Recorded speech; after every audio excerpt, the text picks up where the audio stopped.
이건 제가 아주 어릴 때 일인데요. 당시 아버지가 돌아가신 후 어머니는 충북 증평의 어느 사찰에서 공양 스님으로 3년 동안을 머물렀습니다. 여기서 공양 스님이란 절에서 밥을 하고 이런저런 뒷일을 봐주는 그런 분을 말합니다.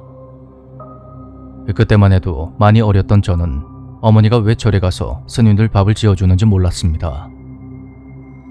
아버지를 잃고 슬픈 와중에 어머니마저 집에 없으니까 8살 아이였던 저에게는 외로움이 배가 되었더랬죠. 물론 첫째와 둘째 누님이 저를 살뜰히 챙겨줬고 전 할머니를 또 다른 어머니라 생각하고 따르며 살았습니다. 어머니는 한 달에 2번 정도 집으로 와서 반찬을 해두고 옷을 사주거나 용돈을 주고 가는 게 전부였습니다. 절이라는 존재는 그저 나에게서 어머니를 빼앗아간 것일 뿐이었고 그때부터 저는 이것이 내 운명인가 보다 생각하고 살았던 것 같습니다. 절에 있는 비구니 스님의 일상은 다른 스님들과 크게 다르지가 않습니다. 여기서 비구니 스님이란 연령대가 20세 이상인 분으로 구족계인 348개를 받고 수행하는 여자 스님을 가리키는 말입니다. 비구니 스님은 새벽 3시에 일어나서 예불을 드린 후 아침 공양을 준비하고 운동을 합니다.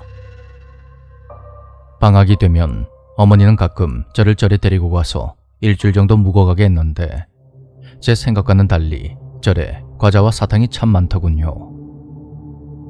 그것은 모두 제 차지였고 어린아이가 마냥 귀여웠는지 스님들은 제가 간식을 훔치러 절 안을 기웃거려도 상냥하게 웃어주었습니다.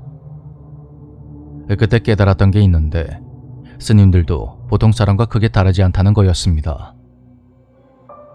올해는 참깨를 심어야 한다는 둥, 오늘 저녁은 뭘 먹어야 하냐는 둥. 스님도 우리는 사는 고민을 똑같이 한다는 걸 그때 알게 되었죠. 그때를 계기로 해서 우리 가족은 아직까지도 절과 인연을 이어가고 있는데요. 그 후로 10년이 지났을 때 절의 비구니 스님이 하산하여 충북 어느 마을의 남미산 중턱에 작은 사찰을 차렸다는 소식을 듣게 되었습니다. 시간이 흘러 고등학교를 졸업한 뒤 서울로 상경하게 된 저는 지금도 1년에 서너 번은 그 절을 찾아가서 부처님에게 기도도 하고 소원을 빌고 옵니다. 사찰을 차리려면 신당을 모셔야 하는데 사찰 자체가 산 중턱에 있다 보니 민가와는 조금 떨어져 있었던 탓에 아무리 스님이라도 많이 무서웠던 모양입니다. 산의 정기도 그 기운이 상당하니 혼자서는 버거웠다고 하더군요. 스님은 저희 어머니에게 도움을 청했고 어머니는 그 사찰에 한 달간 머물게 되었는데 어느 날부턴가 밤마다 이상한 소리가 들리더랍니다.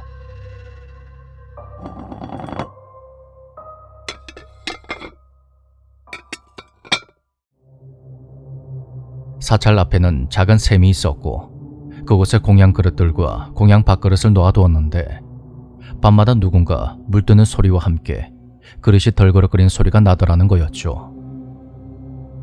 하루는 어머니가 창문 틈으로 슬쩍 밖을 내다봤더니 검은 그림자처럼 생긴 사람의 형체가 손으로 밥을 우걱우걱 퍼먹고 있더랍니다. 처음에는 웬 거지가 산중턱까지 올라와서 밥을 훔쳐먹나 싶었답니다.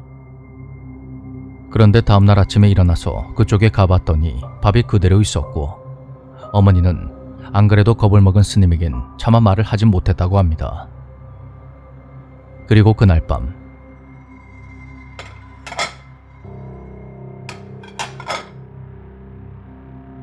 창밖을 보니 검은 그림자처럼 보이는 사람의 형체가 또다시 손으로 밥을 허겁지겁 퍼먹고 있었고 어머니는 혼자서 일주일을 끙끙 앓다가 결국 스님에게 말을 했습니다. 그런데 스님이 하는 말이 나도 봤어. 그거 걸기야 걸기. 그러니까 스님의 말인즉슨 제사밥을 얻어먹으러 다니는 걸귀가 사찰 같은 곳은 무서워서 못 들어가니까 근처만 어슬렁어슬렁 거리다가 공양밥을 먹었던 거였죠. 걸귀는 스님이 화장실에 가면 그 안을 기웃기웃거리거나 밤이 되면 뒤를 줄줄 따라다니다가 숨곤 했다고 합니다. 그걸 처음부터 알아본 스님이 무서워서 저희 어머니를 부른 것이었죠. 사찰은 마을에서 2km 이상 떨어진 아주 외진 곳에 있었는데 지금도 차를 타고 산길을 한참 가야 합니다. 그런데 그런 산중에 있는 사찰에서 밤만 되면 사람들이 왔다 갔다 하는 인기척이나 웅성거리는 목소리까지 들렸다는 것입니다. 스님은 해코지는 하지 않으니 봐도 모른 척하라며 어머니를 달랬고 그 후로 어머니는 날이 저물면 절대로 밖에 나가지 않았다고 합니다.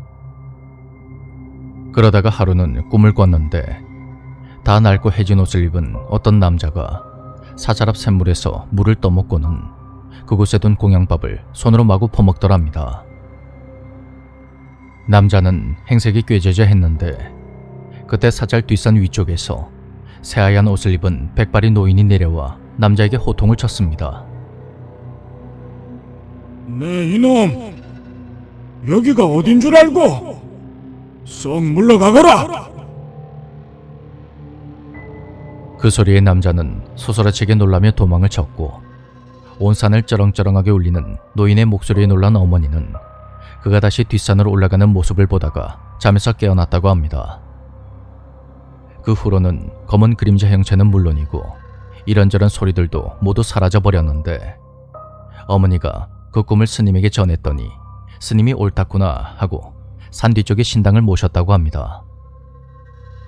그곳은 산신을 모시는 신당으로 산신은 산신령이라고 부르기도 하는데요. 인간의 모습을 하고 있거나 호랑이로 나타나는 등 그 모습이 여러 가지 형태로 변한다고 합니다. 사실 이 스님과 저는 깊은 인연이 있는데 제가 9살 때 갑자기 이유 없이 몸이 아팠다고 합니다. 병원에 가도 원인을 모르고 일주일이 넘도록 입원해도 상태가 나아지지 않았다고 하더군요. 저도 그때가 기억나는데 어디가 막 아프다기보다는 기운도 의욕도 전혀 없어서 몸을 일으키지 못하는 정도였고 머리가 깨질 것 같은 두통에 너무나도 괴로웠습니다. 그러다가 하루는 어머니가 시장에서 제가 제일 좋아하는 사탕과 요구르트를 사서 집으로 가고 있는데 그 비구니 스님이 길에 떡하니 앉아있더랍니다. 그때는 공양 스님이었던 어머니가 스님과 함께 증평 사찰에 있다가 제가 아파서 한동안 집에 있었을 때였죠. 어머니가 스님을 보고 깜짝 놀라서 무슨 일로 여기까지 나왔냐고 했더니 스님이 대뜸 이런 말을 했다고 합니다. 몰라. 어제 꿈에 웬 할아버지가 나타나서 자꾸 호통을 쳐대니 밤새 한숨도 못 잤어. 우리 손자 살려내. 우리 손자 살려내. 그러면서 시내에 나가면 동자 한 명 만날 거라고 하던데 하루 종일 돌아다녀도 그런 동자는 못 봤다니까. 그 말에 깜짝 놀란 어머니는 바로 스님을 집으로 모셔왔는데 스님이 제배를 꾹꾹 누르면서 입으로 휘파람 부는 소리를 냈다가 트름을 했다가 하는 겁니다. 어린 마음에도 속으로 이분이 왜 이러나 싶었죠.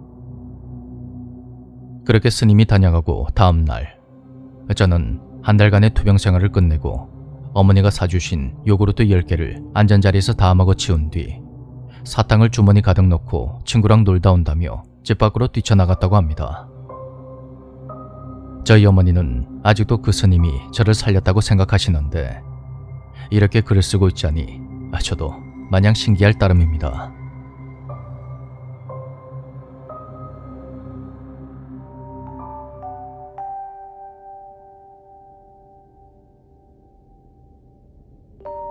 이야기의 제목대로 종교나 미신, 무속신앙 등에 대한 것은 개나 줘버려 하는 분이 있는데요.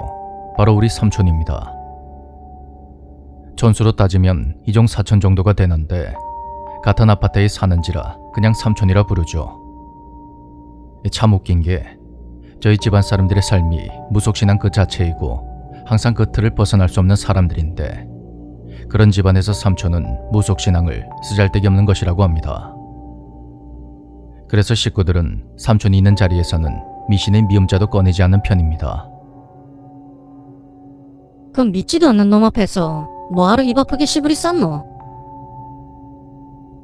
저희 어머니도 항상 이렇게 성을 내곤 합니다. 삼촌의 어머니가 돌아가신 지도 벌써 10년이 훌쩍 넘었는데요. 저에게는 또 다른 어머니와 다름없는 시골 할머니, 그분만큼 저를 잘 챙겨주던 분이 바로 삼촌의 어머니였습니다. 저는 호칭과 상관없이 그냥 삼촌 할머니하고 불렀는데 어릴 때 저를 엄청 아껴주었고 볼 때마다 용돈이라도 꼭 챙겨주곤 했던 그런 분이셨습니다. 그토록 정정했던 분이 할아버지가 돌아가시고 몇 년이 채 되지 않아서 갈수록 쇠약해지더니 어느 날 갑자기 뇌졸중으로 쓰러져서 풍으로 1년을 내리 고생하다 그렇게 돌아가셨습니다. 장례를 치르는데 삶과 죽음이 항상 같은 기로에 있는 거구나 그런 생각이 들더군요. 삼촌 할머니의 3일장을 치른 후 삼촌은 저희 어머니와 함께 삼촌의 집에서 친척들을 대접했고 그날은 자정이 다 되어서야 손님들이 모두 돌아간 후 청소를 하고 있었습니다. 삼촌은 방 청소를 하고 있었는데 그 늦은 시간에 손님이 또 들어오더랍니다. 삼촌은 저희 어머니를 누님이라 불렀고 어머니에게 이렇게 말했습니다. 아유, 오셨습니까? 누님, 상 좀 더 봐야겠는데 예. 손님 오셨습니다. 그 말에 어머니는 간단히 상을 차렸는데 아파트가 평수가 좀 있어서 주방과 현관 사이의 거리가 좀 있습니다. 당시 주방에서 설거지를 하고 있던 어머니는 손님이 오는 것은 못 보고 삼촌의 말만 듣고 상을 차려서 내갔던 거였죠. 그런데 거실로 나가보니 아무도 없었고 삼촌은 술에 취해서 비실거리며 베란다에서 담배를 피우고 있었다고 합니다. 손님 왔다 카더니 어디 갔는데? 누님, 어디 가기는? 저기 거실에 세 분 앉아 있잖아요. 이게 술대 갖고 헛소리 하네. 손님이 어딨노? 아따 누님, 저기 세 명 검은 양복 입고 앉아 있잖아요. 그 말을 듣는 순간 어머니는 온몸에 소름이 쫙 끼쳤다고 합니다. 당장 집으로 가고 싶었지만 그렇다고 그 큰 집에 삼촌 혼자 두고 오기도 뭐하고 그래서 어머니는 삼촌 집에서 하루 자고 가라며 저를 불렀습니다. 연락을 받고 내려가 보니 삼촌 혼자 거실에 앉아 있었는데 이 양반이 술에 취해서는 중얼중얼거리고 있더군요. 저는 그러려니 하고 대충 집안을 정리한 뒤 빈방에 이불을 깔고 바로 지침 모드에 들어갔더랬죠. 그렇게 얼마나 지났을까? 꿈인지 생시인지 몽롱한 상태에서 어디선가 여러 사람의 목소리가 들려왔습니다. 젊은 여자인 것도 같고 나이 지긋한 할아버지인가 싶다가 웬 남자 같기도 한 게 아무튼 시끄러워서 짜증이 날 정도였습니다. 그 상태로 비몽사몽 잠을 설치다가 눈을 떠보니 아침이 돼 있었고 전 서둘러 준비를 해서 출근길에 나섰습니다. 시간이 흘러 퇴근한 뒤 그날도 삼촌의 집으로 갔는데 친척 손님들 몇몇 분이 있어서 인사를 드리게 되었죠. 아, 우리 조카입니다. 여 인사해라. 저는 간단히 자기소개를 한 뒤 공손하게 술 몇 잔을 받아먹고 바로 잠자리에 들었습니다. 어른들과 술 마시기가 조금 불편하기도 하고 좀 피곤했거든요. 그렇게 자리에 누워서 막 잠이 들려는 순간 불빛이 좀 비친다는 그런 느낌이 들었는데 그냥 우리 집이 아니라 그런가 보다 하고 크게 신경 쓰진 않았습니다. 그리고 그날따라 방 안에 서늘한 기운이 감돌았는데 이상하게도 머리는 답답한 게 열이 나면서 후덥지근한 겁니다. 그때도 그냥 술을 마셔서 그런가 보다 하고 말았죠. 그렇게 또다시 아침이 되었고 밖으로 나갔는데 삼촌이 대뜸 이런 말을 하는 겁니다. 손님들은 아직도 자나? 그래서 제가 저 혼자서 잤는데 무슨 말씀이냐고 하니 삼촌이 또 이러는 겁니다. 아니, 어제 그분들 밤늦게 또 와서 시간도 너무 늦고 술도 됐고 하니까 네 자는 방에 가서 주무시라 했는데 세 분 다 들어가는 거 내가 똑똑히 봤다. 그 말에 저는 우리 삼촌이 속상해서 술을 많이 잡섰나 보다 하고 회사로 출발했습니다. 그날따라 몸이 찌뿌둥한 게 한 일도 없이 쑤시고 무거운 게 아무래도 이상하다 싶었습니다. 그때 문득 삼촌이 한 말이 떠오른 저는 어머니에게 전화를 걸었습니다. 그런데 아이고, 저것이 양친 부모 다 잃고 얼마나 속상해서 저러나 했더니 3일 연장으로 헛소리를 해쌌더라고. 아무도 없는데 자꾸만 손님 왔다고 술상 차리라고 그게 쌌더만. 혹시 니도 봤나? 그 말을 듣고 곰곰이 생각해보니 새벽에 삼촌 혼자 술을 먹고 있는 걸 어렴풋이 봤던 게 떠오르는 겁니다. 처음 삼촌 집에서 잤을 때 새벽에 들었던 그 목소리들, 그리고 잠을 잘 때 방에 슬쩍 비쳤던 불빛. 그럼 내가 귀신 3명과 잠을 잤던 건가? 그 생각을 하니 등골이 오싹했습니다. 그날부로 저는 가족들이 있는 우리 집으로 돌아갔고 미신을 믿지 않는 삼촌 집의 현관문 앞에는 부적이 붙어있게 되었습니다. 보통은 초상을 치른 집에는 먹을 것을 찾아다니는 걸귀 같은 존재가 있는 반면에 먼 친척 조상들이 찾아오는 경우도 더러 있다고 하더군요.